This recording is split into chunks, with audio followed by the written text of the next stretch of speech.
It started off as a joke, a casual dare passed around the office like candy at Halloween. Someone found a deal on DNA kits, cheap and easy. Let's find out who's got Viking blood. A colleague laughed, raising his coffee like a toast. I played along, chuckled, shrugged, and bought one on impulse. Didn't think twice. Danielle teased me when I told her, "You're going to be so disappointed when it tells you you're 99% basic white guy." She smirked. We laughed together. We always laughed. Or, I thought we did. 3 weeks later, the results landed in my inbox on a quiet Tuesday morning. I was at the kitchen table, coffee in hand, while Emily, our daughter, drew crayon hearts on construction paper beside me. The subject line read, "Your DNA results are ready." I clicked, expecting trivia, maybe a surprise region in Eastern Europe or something to brag about. Instead, the world cracked. In the parent-child match section, Emily wasn't listed at all. I blinked, refreshed, checked again. Still nothing. A chill slithered down my spine as I reread the fine print in the FAQ. If a biological parent is tested, their children appear in the immediate match list. Always. No exceptions. But my name wasn't there. My hand began to tremble. I excused myself, walked into the bathroom, and locked the door. I looked in the mirror, hard. I told myself it was a glitch, a tech error, a fluke. But deep down, beneath the denial and caffeine, something inside me shifted, something ancient and primal. I ordered another kit, not for ancestry, for truth, a paternity-specific test. I swabbed my cheek. Then I swabbed Emily's, told her it was a science game for fun, and then I waited, sleepless for 4 long days. When the email arrived, I opened it in silence. 0% match. The numbers weren't just data. They were a scalpel, slicing away the life I thought was mine. But I didn't cry. I didn't scream. I didn't punch walls or throw things. No, I smiled, because in that moment, something cold and silent replaced the man she used to know. The man she had lied to for over a decade wasn't going to give her a dramatic confrontation. He was going to disappear. But not before lighting everything she loved on fire. That night, I sat on the edge of our bed and watched her. Danielle was reading one of her tacky romance novels, eyes scanning lines about fictional love and fake fidelity. She looked up, noticed me staring. "You're quiet tonight," she said. "Just tired," I replied. She smiled. She had no clue. I wasn't going to confront her with half a puzzle. I needed the whole picture. I needed every inch of betrayal. So I began digging. She was sloppy with her digital life. Her iPad was synced to her phone. While she was in the shower, I slipped it open. The messages were too clean, suspiciously so. But I knew where to look. In the deleted folder, iCloud still remembered. It remembered flirty text to a contact saved as Mason work. Photos I never took of her in lace lingerie. Entire threads filled with longing and lust. "I wish I could fall asleep with you every night." "He's asleep. You could sneak in." "She's growing so fast." "She has your nose." That one crushed my chest. The text dated back to 2 weeks after Emily was born. I dug deeper. Mason was a former co-worker from her marketing job. Married. 2 kids. Until recently. He'd been divorced 3 years ago. His wife had cited long-standing infidelity in the court filing. Danielle was named. I found the paperwork online. It all clicked. She wasn't just having an affair. She'd lived 2 lives. One as my wife. One as his dirty little secret. And all that time, she thought I'd never piece it together. So I didn't rage. I didn't explode. I got smart. I started pulling half our joint savings into a private account, hired a lawyer, bought a burner phone, a storage drive. I began documenting every thread of her deceit like a surgeon preparing for dissection. Every screenshot, every bank receipt, every photo of me holding a child who wasn't mine. I became her mirror. Still, cold, unreadable. For 2 weeks, I rehearsed my disappearance. Rented a storage unit under a fake name. Found a short-term apartment 2 towns over. Moved my essentials bit by bit while she slept or went to yoga. She thought I was tired, distant, overworked. In truth, I was becoming her reckoning. And then I wrote the letter. 3 pages, handwritten. No yelling, no blame, just facts. Precise, unforgiving. I explained the DNA test, the text, the timeline, her lover, the life she led behind my back.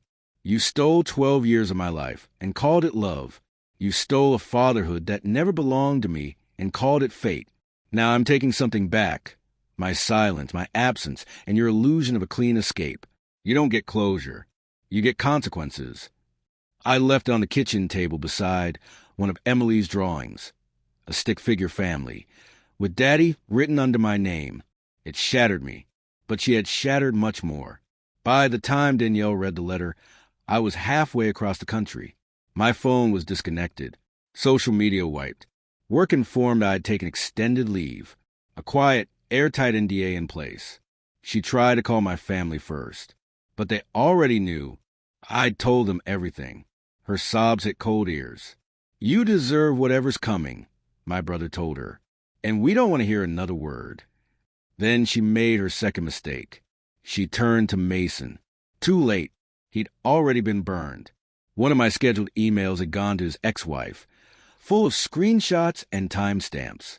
She forwarded everything to his job. He was fired within 48 hours.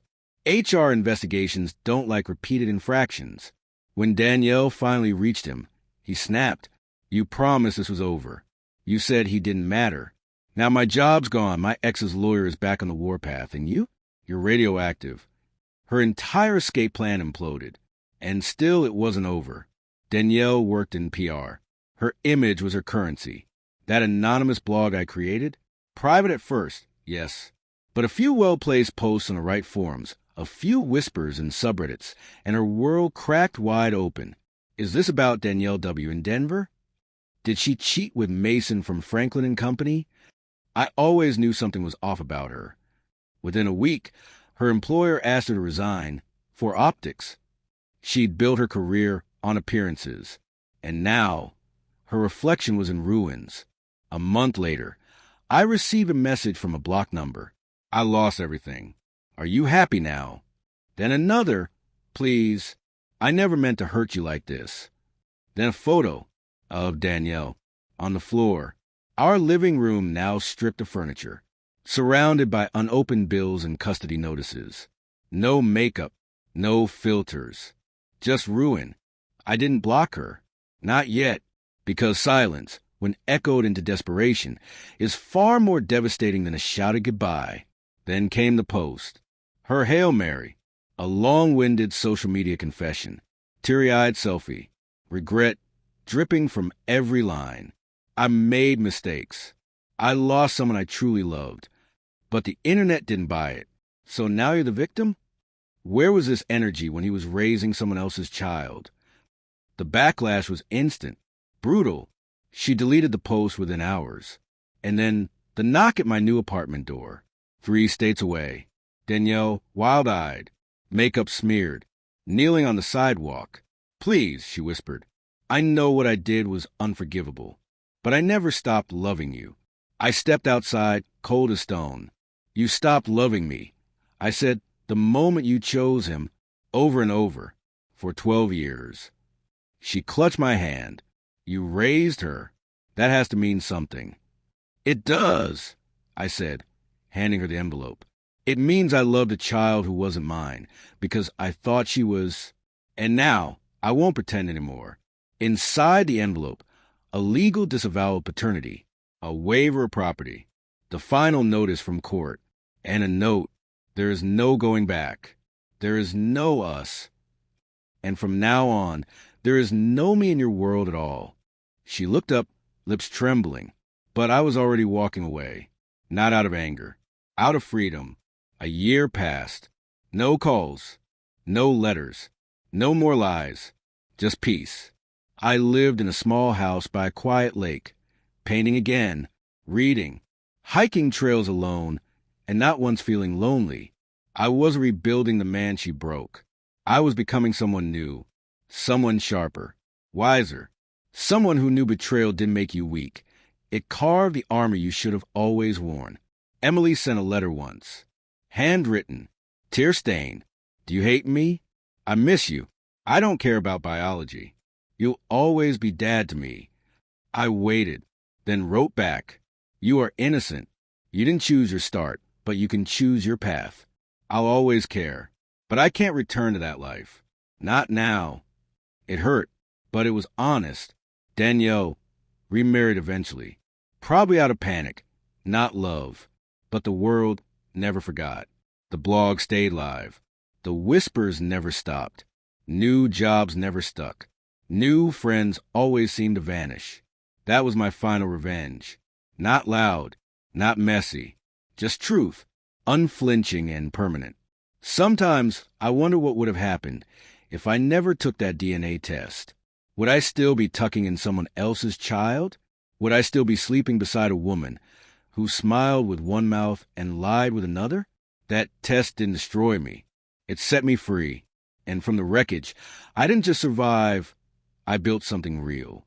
Something no one could take. Something entirely mine.